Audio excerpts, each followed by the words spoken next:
Pemirsa, terbitnya Surat Edaran Gubernur Bali Nomor 9 Tahun 2025 tentang gerakan bersih sampah plastik dengan melarang produsen air mineral untuk memproduksi dan menjual air minum kemasan plastik berukuran di bawah 1 liter.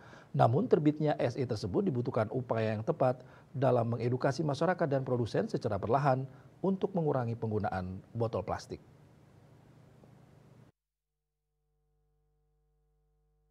Terbitnya Surat Edaran Gubernur Bali Nomor 9 Tahun 2025 tentang gerakan bersih sampah plastik dengan melarang produsen air mineral untuk memproduksi dan menjual air minum kemasan plastik berukuran di bawah 1 liter direspon positif oleh Ketua Kadin Bali, Made Arianti.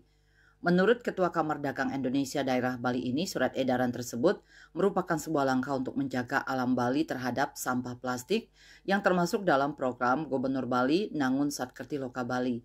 Terlebih SE ini telah disosialisasikan ke seluruh perangkat daerah hingga ke tingkat bawah. Namun menurutnya, makanan dan minuman sebagian besar pembungkusnya menggunakan plastik.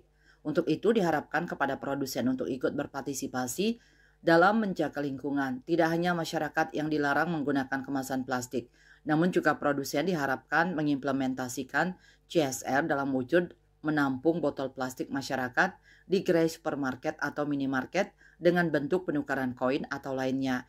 Ini kan harus di surat edaran ini akan dilaksanakan oleh masyarakat terbukti dengan pemimpin-pemimpin dari yang paling bawah sudah diundang kemarin dalam launching itu, artinya masyarakat diharapkan bisa melaksanakan dengan ini.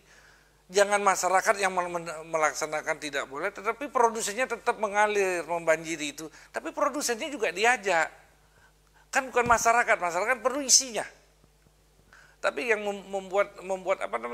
membuat sampah itu kan produsen itu sendiri, bisa didaur ulang. Nah itu ke depan mari kita jangan sampai produsennya menikmati, oh saya sudah bayar pajak, memang betul Anda beruntung Anda punya perusahaan bayar pajak, tetapi undang-undang mengatakan CSR 3% itu bisa dilakukan dengan cara, bisa diimplementasikan dengan cara ini. Anak-anak itu kan seperti di negara maju di Eropa, setiap weekend itu semua anak pelajar, semua ibu rumah tangga yang melihat kemasan seperti ini mereka bawa. Dia datang ke supermarket, mereka masukkan dan dia ada perhitungannya. Setelah berapa dia bawa, akhirnya dia dapat sekian sen, sekian dolar. Nah ini yang kami maksud seperti itu. Terus mereka dapat, artinya CSR-nya keluar lewat kiri, kan masuk kembali. Karena sudah menjadi infonya dianggaplah di Indomaret, di Alfamart, dia harus melakukan itu.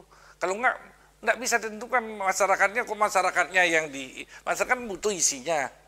Setelah isinya dimanfaatkan, kok kemasannya ini kenapa kita yang harus bertanggung jawab kan si produsen. Bagaimana mekanismenya itu yang akan kita mungkin Bapak Gubernur dalam hal ini ya mengajak kembali. Kadin siap akan mendukung hal itu, bagaimana memberikan sebuah usulan-usulan solusi ke depan, bagaimana ikut dalam hal ini. Kadin ikut juga akan mensukseskan sebuah proses perjalanan bagaimana menjaga Bali secara utuh. Selain itu, Kadin Bali juga ikut mendorong program Gubernur Bali dalam menjaga Bali secara utuh. Indrawan, Bali TV.